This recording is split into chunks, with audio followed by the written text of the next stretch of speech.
Rico Dowdle. Guy's a character, to say the least. First off, happy Friday. You've made it to the weekend. It's St. Patty's weekend here in Charlotte. It's going to be obviously pretty crazy in Uptown. Obviously nuts because of the ACC tournament.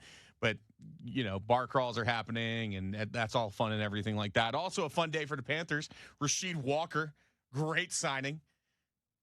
1-year deal. Ultimately, while Ike Ekwonu's out, you have an option there. You have an answer to the left tackle question mark that the Panthers seem to have. Now you can, again, looking at the draft, it seems like more and more answers are coming through. And so this has been a fan. I can't understand how great of a free agency this has been for the Carolina Panthers and how great it's been for this city, for Dan Morgan, for Dave Canales' reputation, just as, as they build this team. It's been phenomenal to watch. It's been really, really great. Somebody who doesn't believe it's been great is Rico Dowdle, who today was in his introductory press conference as a new member of the Pittsburgh Steelers. Of course, he signed a deal with the Steelers earlier this week. And he was asked in the press conference, and shout out to this reporter for, congrats on getting the clip. Asked him, hey, do you have that game circled against Carolina later this season? And he's like, of course I do. Panthers will play the Steelers at Acrisure Stadium. Heinz Field. It's Heinz Field. They'll play in Pittsburgh coming up in the 2026-2027 season. So we'll see what happens there. But Rico, just always a very vocal guy. And I'm not somebody who's going to be like, hey, Rico shouldn't be opening his mouth. He should shut up and play ball. Absolutely not. Princely Umanamielen said it the other day, a member of the Panthers, saying, listen, if you have something to say like that where, you don't think players can have opinions, then, shut the F up. And I agree. I'm like, they should be able to speak their mind and do what they want and everything. But I do also think at the same time, fans and analysts and people that follow the game should be able to, have their opinions on what you say. And what Rico says about the play calling and of the, him not being able to have his input as much on the offensive end, that's all stuff that he's been very vocal about in the past 24, 48 hours.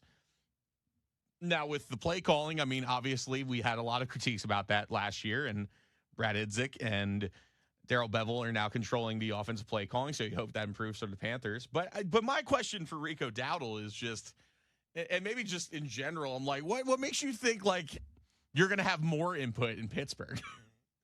like what? First of all, the age of player coaching is done. It has been since, I don't know, the 1940s. So that doesn't exist anymore. And second of all, what makes you think going into Pittsburgh, into the one of the most historic franchises in the entire world of sports, after more or less firing Mike Tomlin? I know he didn't get fired, but he got to walk away from it after 19 years as the head coach. What makes you think you're going to have anything to do with what play calling is done? Like, what makes you think you're going to have input? And also, let's not act like Rico Dowdle is the clear-cut starter on this team. Jaylen Warren had a fantastic year last year. Jaylen Warren also averaged more yards per carry than Rico Dowdle did last year. And receiving-wise, had more receptions and more yards than Rico Dowdle. So Rico Dowdle going into this running back room as the downgrade from Kenneth Gainwell. Just like, let's not. I get it. He is a person, and I'm this type of person too. The moment that people doubt you, you want to step up, right? You want to constantly just prove people wrong. And listen, to a degree, Rico Dowdle proved everybody wrong last year that he just, it wasn't just a fluke year in Dallas. And that's correct. But like, let's also look at the fact that Rico Dowdle from week 10 to week 17 didn't go over 60 yards a carry. And or 60 yards a game. And let's not sit here and act like he didn't get carries in all these games. I mean, there were 5 games where he had over 10 carries. There were 4 games where he had over 15 carries. After a while, if it doesn't work out, they're going to stop giving you the ball. And people started figuring out what Rico Dowdle was and is. And I'm sure Rico Dowdle in many ways has worked on a lot of things in the off, or will be working on a lot of things in the offseason. I hope he also got to take a nice little break. I hope all players got a chance to take a breather after the season. But if you're going to go and you're going to prove to everybody that you are RB1 in one of the most historic franchises in NFL history, then you got to make some changes. And again, you're replacing a guy who had a career year last year in Kenneth Gainwell. It's going to be a tough watch for Panthers fans in a lot of ways watching him play for the Bucs because, I mean, listen, that's a hell of a weapon they got down there. So I don't know. It's just been – it's funny because, I think if you asked me this time last year about Rico Dowdle and him, talking his smack and talking his stuff, I'd be like, yeah, dude, hell yeah. And, here's the thing is that, I'm still okay, cool.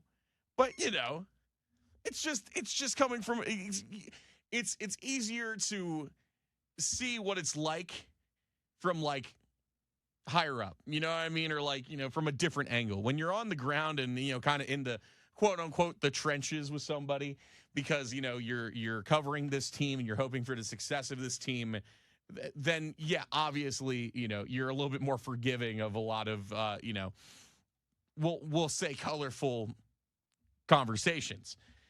And then when you get to take a step back, you're like, okay, dude, chill out. So, I mean, listen, I wish Rico Dowdle success. I think he's going to have another solid year. It's not like that's a bad offensive line there in Pittsburgh.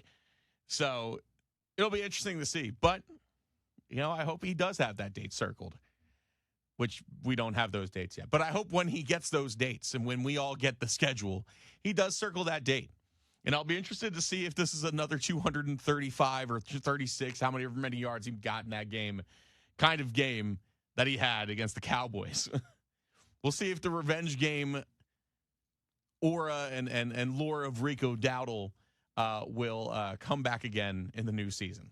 Only time will tell. But, yeah, Rico Dowdle's clearly not a big fan of the Carolina Panthers, and I don't think the Panthers are much a fan of him either.